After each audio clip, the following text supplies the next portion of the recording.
Highway to the print zone. Let us make the morning rotund. Of course, we've got an Eddie here, very nice. George Washington. Got our D20, Sharko. This coffee cup, going good. You can see the handle there. David and Gandhi is coming along. I'm finally getting around to doing something that I've been meaning to do for a long time. We are going to message a bunch of people asking for reviews. We got that one day where we got 2 1-star reviews this month, and I think I can get enough people to leave reviews to kind of make up for it. Really want to be star seller this coming month as well. I guess this involves customer information, so there's really nothing to show you. I will show you this. This is my text document. We copy that. Did it arrive okay? Then sometimes I switch to another one. I used to have a bunch of these written out. And then we say, on some of the new products, we do need reviews. Always love the blah, blah, blah, blah. I have found this works quite well. If you really want to do this strategy effectively, what you want to do, generally send these messages on your products that get the most reviews, the most good reviews and stuff. Basically, it's like a conversion rate. You know, try to find the products that have the best conversion rate when it comes to good reviews, because just statistically speaking, you're most likely to actually get the reviews that you want from it. So yeah, we've got a little homebrew dunk. I'm gonna be messaging hundreds of people through the magic of cinema.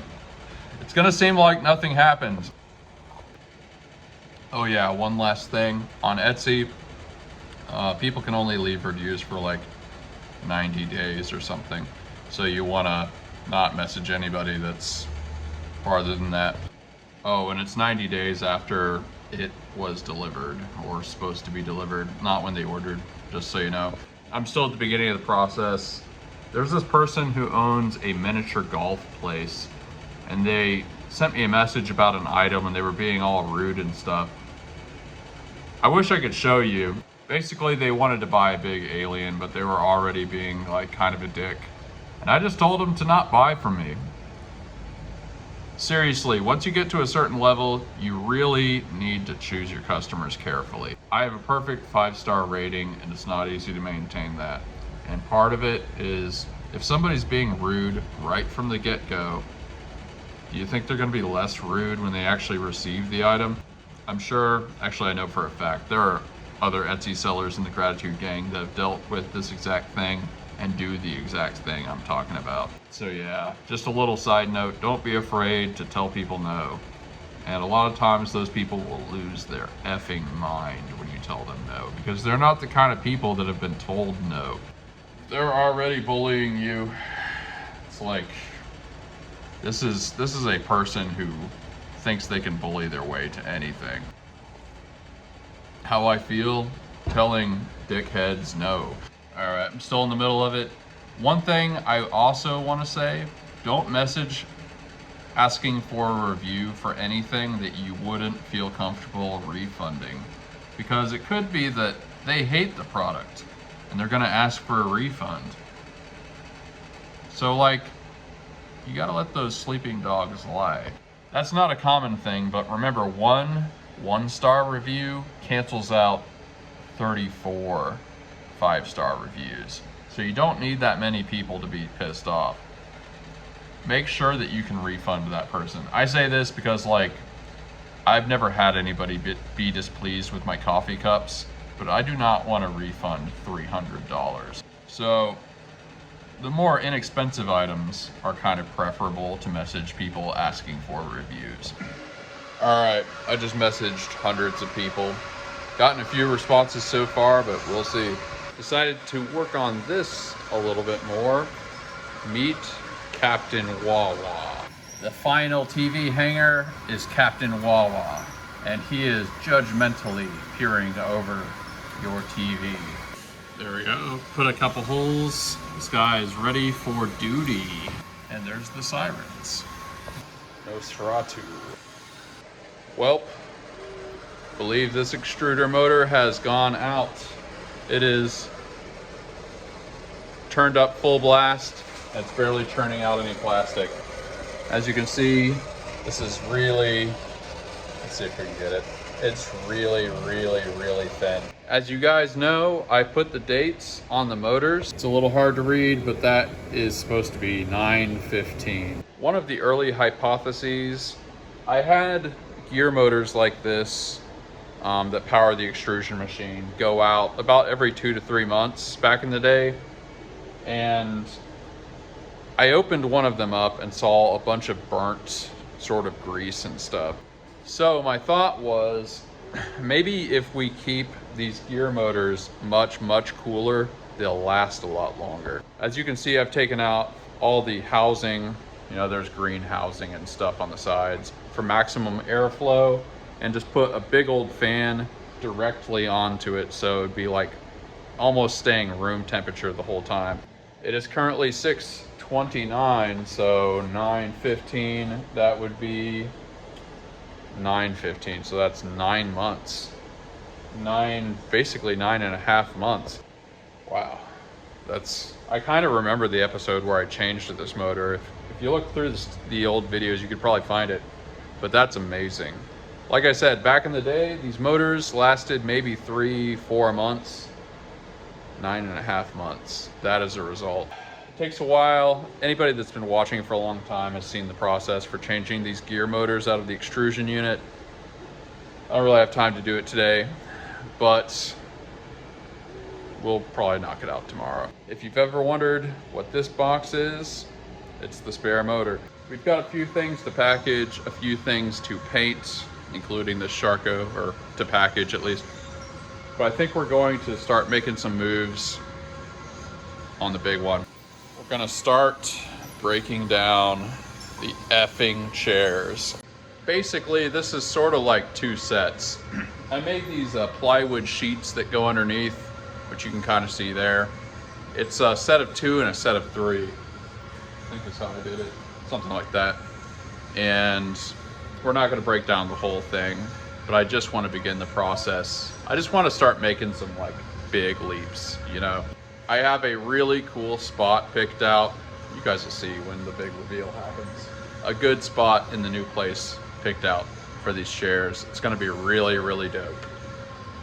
And I just want to get rolling on it. I'm tired of these things being here, just like dreading breaking them down. Sometimes when you start feeling that, it's like, all right, it's just time to take a bite out of this sucker. Yeah, I think we're gonna put this in a bin. All right, how this is gonna work, you'll see that there's one board and then there's a second board. Move some stuff out of the way. So basically this one in the middle connects them. So we're going to disassemble this one. I should make this some kind of like weird, extremely niche tutorial. See, you can see that there's a claspy thing here, and that has strayed too far away from this, which is probably a product of these not being connected when you think about it. So maybe we'll like do something different when we reinstall these, like connect these with some kind of board, a little board or something. But yeah, basically I think we're going to unscrew this thing. That should release this and this. Both seats should be able to be taken out. It's already disconnected on this side, so yeah, there we go. There's some part on brakes that's similar to how this works. You have to have something clasping the top, and then you undo the bottom here. There we go, just like this. Yep. There we go. Next, we're gonna take out this back piece. I'm pretty sure I can fit this, or you know, this in my back seat pretty easily. These are heavy, but they're not that hard to move. We're gonna detach it from the boards, but yeah, we're just gonna take out this middle.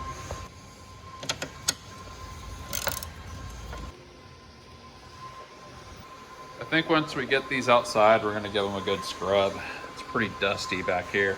I also think I'm gonna paint these boards black. I think it'd be kind of a nice base for them. Technically what you want to do is actually bolt them into the floor, but we can't do that at the new place, nor here. So yeah, I think we're gonna paint the baseboards black and clean these things up. Now, if I remember correctly, these bolts and the holes fit together very specifically. So we're gonna color code them. These are gonna be the dots, these are gonna be the lines, and these are gonna be the circles. Maybe you'd call that shape coding.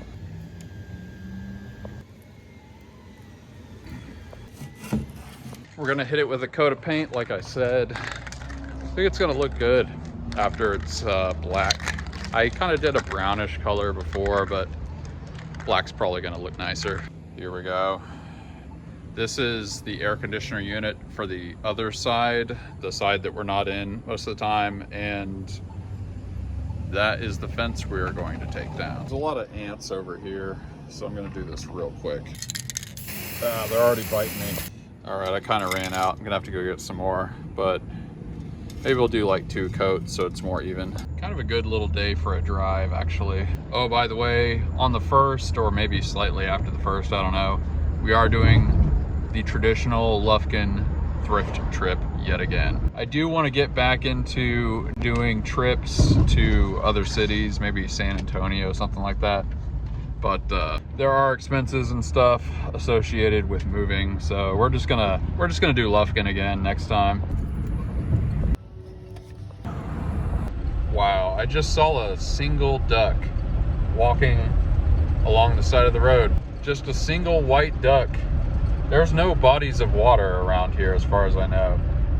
Just a duck chilling. I almost feel like I need to go grab it or something, like it's lost, but I have no idea where I would take it.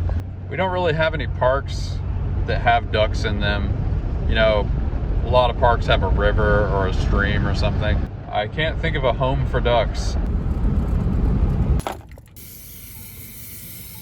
We'll slap a second coat, but already looking better. Check this out. This cap from a 2-liter, I figured out it fits exactly on the spigot here.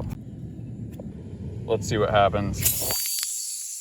All right, that's a good way to get your phone wet.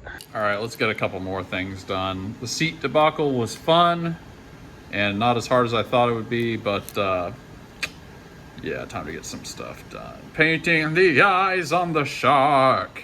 I feel like I could do this like a Bob Ross thing. Happy little eyes. Captain Chihuahua printing nicely. And let's get the big T-Rex skull package. And of course, Sharko. And we've got JFK.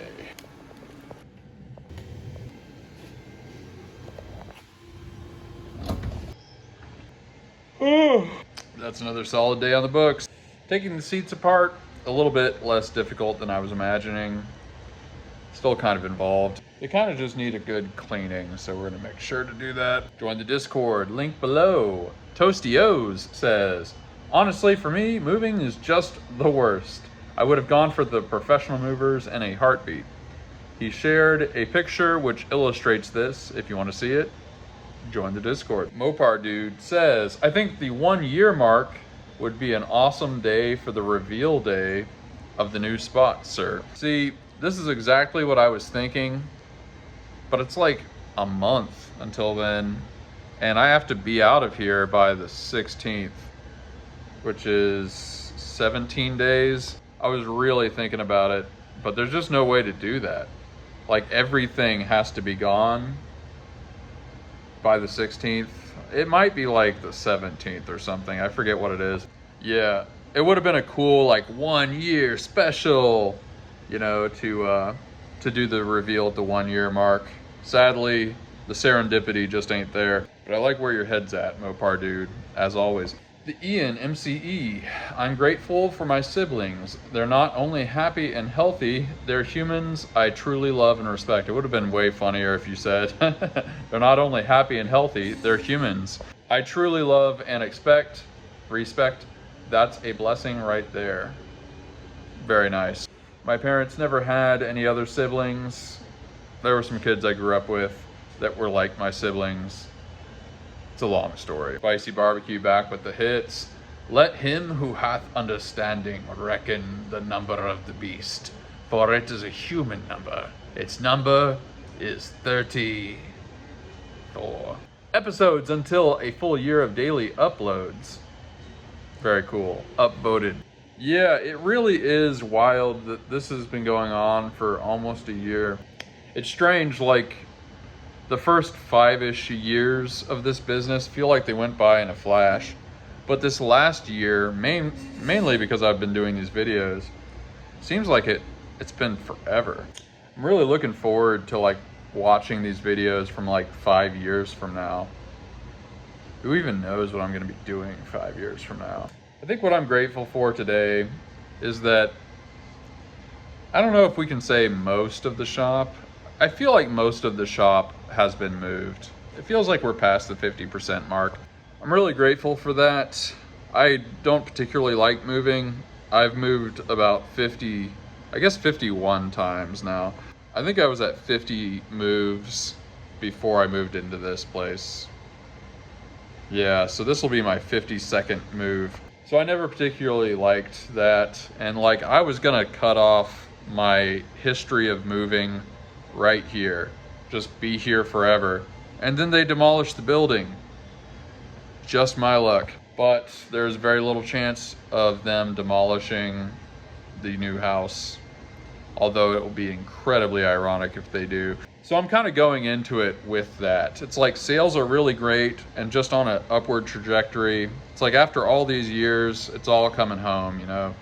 Sales are good, expenses are gonna be low. So it's like there's no particular reason why I should be moving anytime soon after moving into this new place. Oh yeah, day before yesterday, I mapped out the electrical breakers and stuff, which was very strange. It has a really, really weird breaker layout with all the outlets and stuff. But yeah, it's like one of the rooms, I'm probably gonna have all of the large format printers in it. So it's real important to make sure that we're kind of spreading out the power among different breakers, and I'm very glad. It took forever to do it. Like I had to, you know, switch off a breaker, go plug things in, switch on the breaker. It took forever. But yeah, like all of the big hurdles to actually getting this business moved are pretty much gone with the exception of a couple racks. And of course we got to move the entire filament production system. But we'll probably have like one day where we just move stuff and all the big things should be gone. But yeah, all that's to say it's going well. We're way ahead of schedule. I may get this whole place moved 2 weeks before I have to move out. But at the very least, probably a week and a half will be finished. And it's good to know that moving these chairs was actually kind of not that hard. So yeah, I'm kind of rambling, I guess, but it's all going well. And I'm just very grateful for that. Let me know in the comments what you are grateful for. You may not know this, but we are the Gratitude Gang. Here's something you may not know. Cheers was filmed in front of a live studio audience. Write down in the comments what you're grateful for today. Find something to be grateful for, you know what I mean? Could be having a nice breakfast. Could be the sunshine. It could be the rain. It could be other James Taylor songs. Write them down in the comment section. I like to read them. Probably give you a heart. Probably give you an upvote. We drop them every day. Peace out.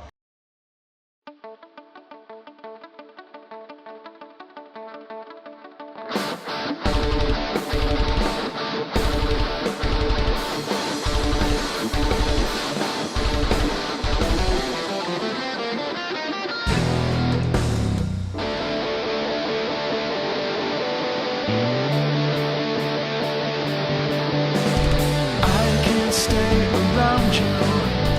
I can't say what I need. It's blinding our lessons. I'm seeing to standing in a moment.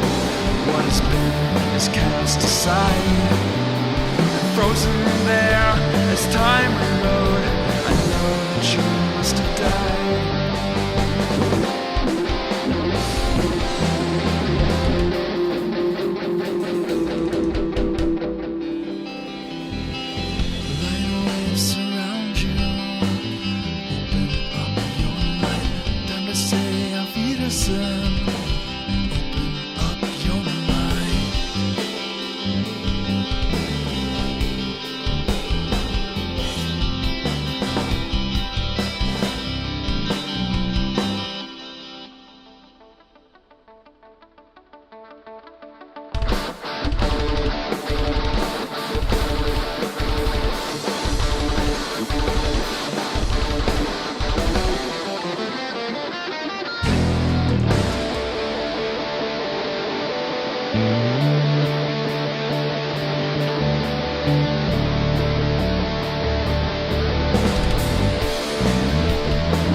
to open up your light. Time to say Auf Wiedersehen.